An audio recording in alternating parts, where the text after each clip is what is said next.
Previously.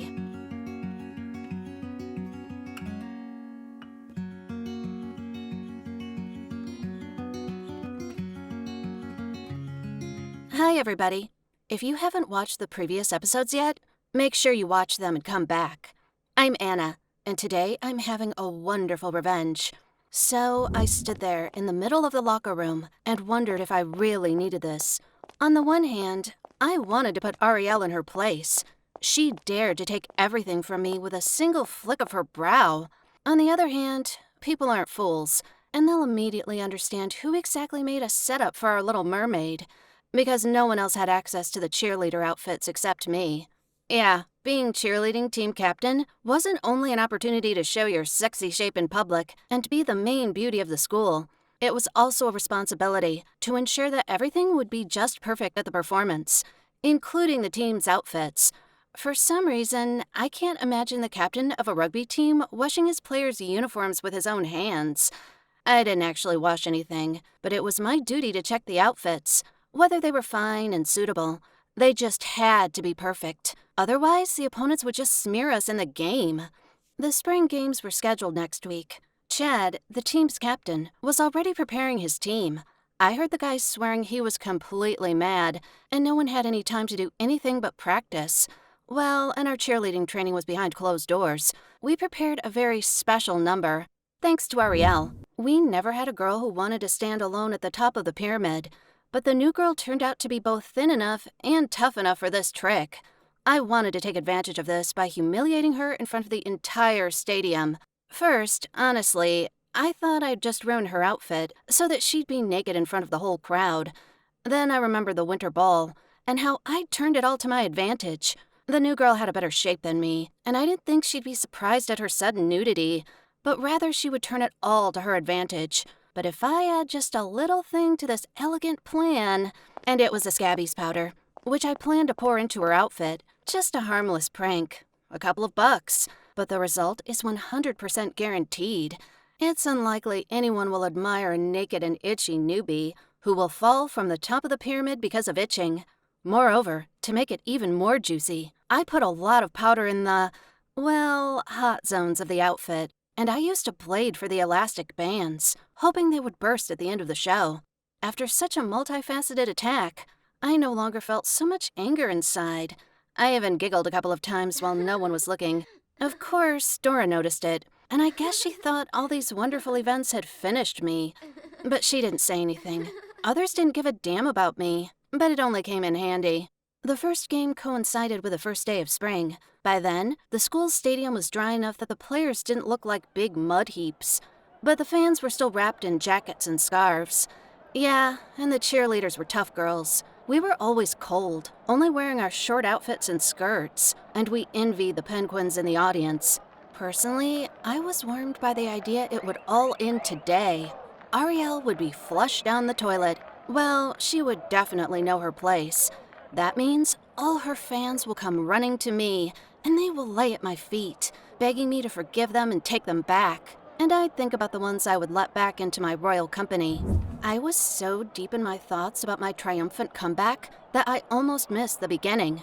Fortunately, the referee's whistle was working properly, and we jumped out on the field at the same time as the opposing team's mascot. Things were perfect in the performance part, as always. Throws, dances, chants, jumps, nothing special for cheerleaders. I caught a glimpse of Ariel, who was twitching and wincing.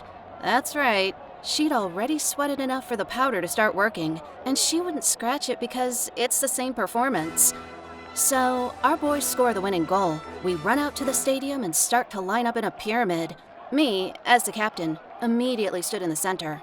Others took their places, sending kisses and greeting waves in all directions.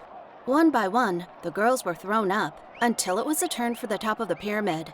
Ariel took her place in a jump, jumped up to do a handstand, and at that moment, the elastic bands on her outfit burst. Right on time.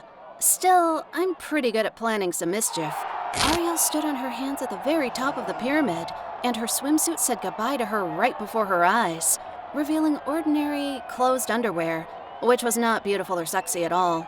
And everyone could see the red spots on her body, as if they were from bedbug bites or skin disease.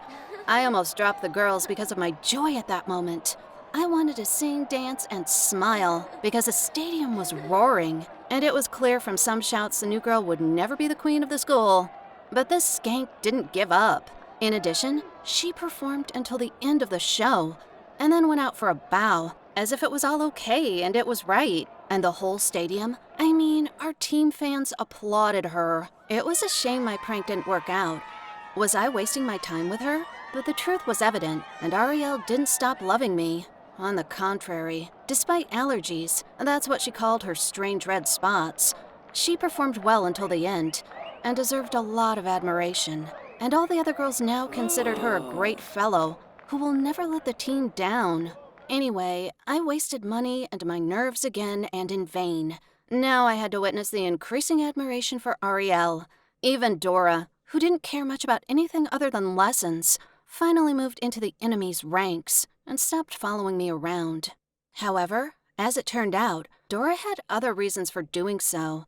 She found me out and attacked me with accusations that I was so evil and heartless. Like, was I always as innocent as a daisy in the field, or what?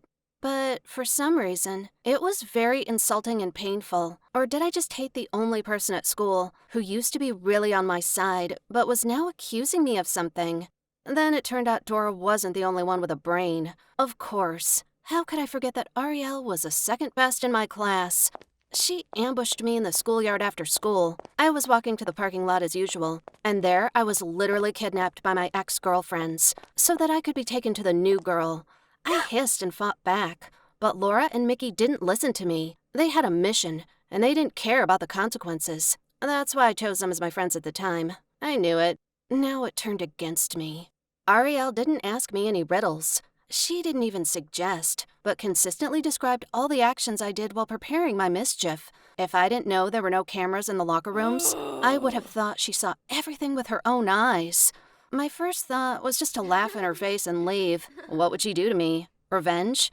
So go ahead, you skank.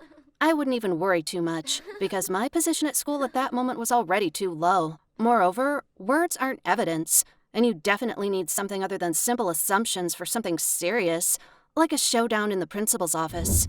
But the newbie had a surprise.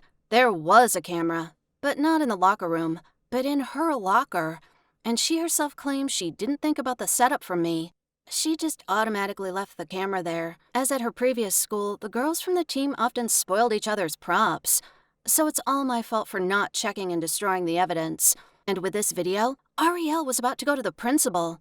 Needless to say, what I would get if the principal received a video of me ruining Ariel's outfit and putting scabies powder on it?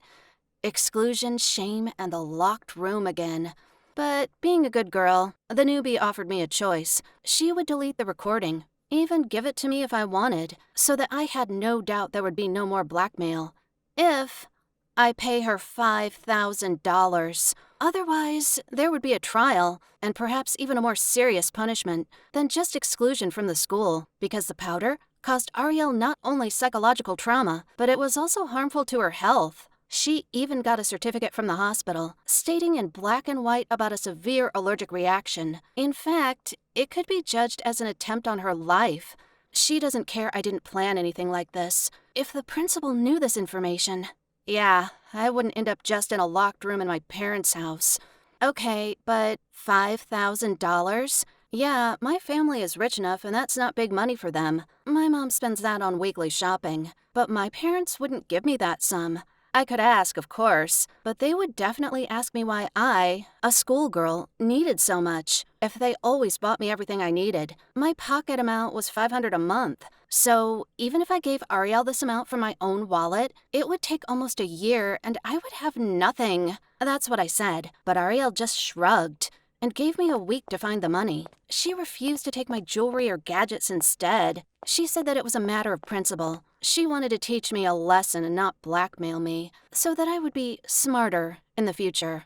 This was the end. It wasn't the end before, but it was now, because the only way for me to find the right amount in a week was to steal it. Of course, I needed to steal it from my parents. I can't steal money from strangers. I've been thinking about that for 3 days, I guess. And no, I wouldn't do it.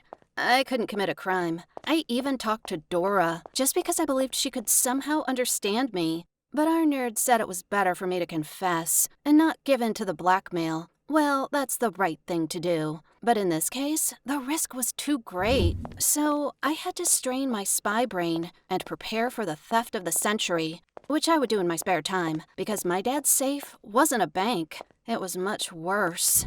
Can you guess what happened next? Write your answers in the comments below. Subscribe to the channel and click the bell button so that you don't miss the next episodes. Bye!